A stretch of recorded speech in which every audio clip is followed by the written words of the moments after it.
À Bruxelles, le compte à rebours a commencé. C'est la dernière ligne droite avant le début des funérailles officielles du Premier ministre du Congo à son accession à l'indépendance.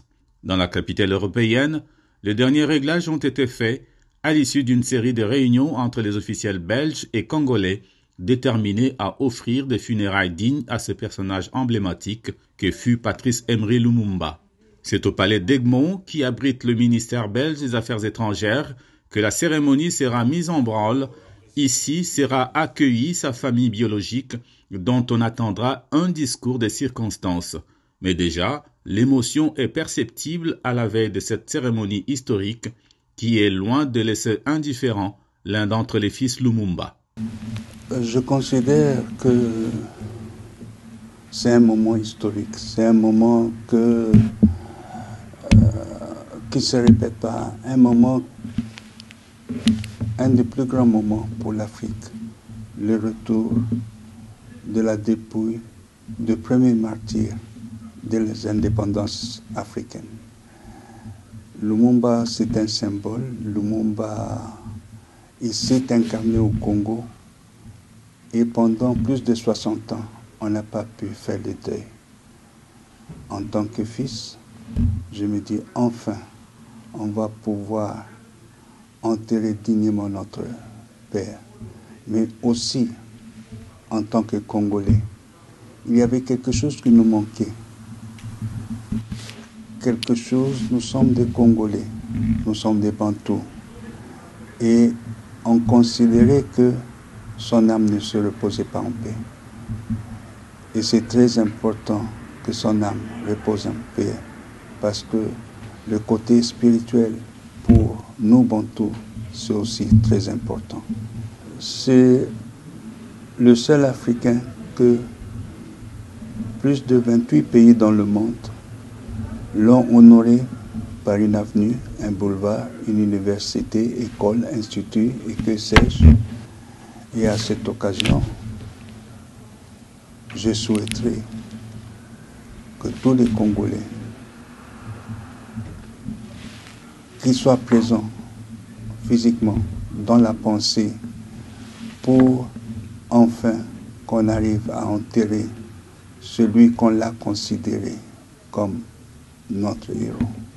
Patrice Emery Lumumba aura droit aux honneurs militaires. Après des formalités judiciaires et administratives, la Belgique remettra officiellement la dépouille de Lumumba à sa descendance en présence des autorités congolaises, parmi lesquelles on devrait compter la première d'entre elles, Félix Antoine Tshisekedi Tshilombo, qui n'a pas lésiné sur les moyens pour accompagner la famille Lumumba dans ce long processus de rapatriement des restes du héros national. Avant que la dépouille ne prenne son envol vers sa dernière demeure, d'autres étapes lourdes de symboles sont prévues. D'abord à l'ambassade de la RDC auprès du Royaume de Belgique, où une veillée se tiendra à l'intention du grand public, appelé à rendre les derniers hommages à cet illustre personnage. Ensuite, ce sera le passage obligé dans la commune d'Ixelles, où associations et groupes communautaires convergeront vers les squares Patrice Emery Lumumba, à la porte du célèbre quartier Matongé. Un passage obligé pour tous ces activistes de diverses origines qui, pendant longtemps, ont plaidé pour la débaptisation de ce site. C'est pour nous une victoire après des années de lutte, de revendications et de demandes incessantes auprès du gouvernement belge pour qu'il réhabilite M. Lumumba, Patrice, qui est pour nous le héros national, le modèle justement que les jeunes et les moins jeunes ont besoin justement pour qui apporter des valeurs à notre pays. Mais écoutez, le principal message que nous on va essayer de donner avec l'ensemble des associations qui seront intégrées justement aux cérémonies, c'est plutôt un hommage, un message qu'on va adresser à notre héros national pour lui dire pardon d'avoir pris autant de temps, pour lui dire merci pour tout ce qu'il nous a enseigné, pour le modèle qui fut et qui continue à être, puisque malgré qu'ils l'ont assassiné physiquement, il est encore plus en plus vivant dans nos cœurs et dans nos esprits. Le message que je vais donner aux autorités congolaises peut-être, c'est de mettre M. Patrice Emery Lumumba à la place qu'il mérite auprès de notre pays.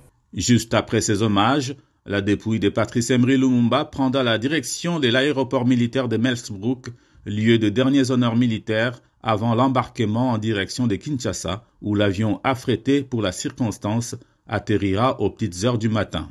Ce sera alors le début d'un long périple de la dépouille de Lumumba. Kinshasa, Tchumbe, Kisangani et Lubumbashi symboliseront le dernier parcours de ce martyr congolais avant qu'il ne repose pour l'éternité le 29 juin 2022 dans son mausolée de l'échangeur de Limete, rebaptisé Mémorial Patrice Emery Lumumba.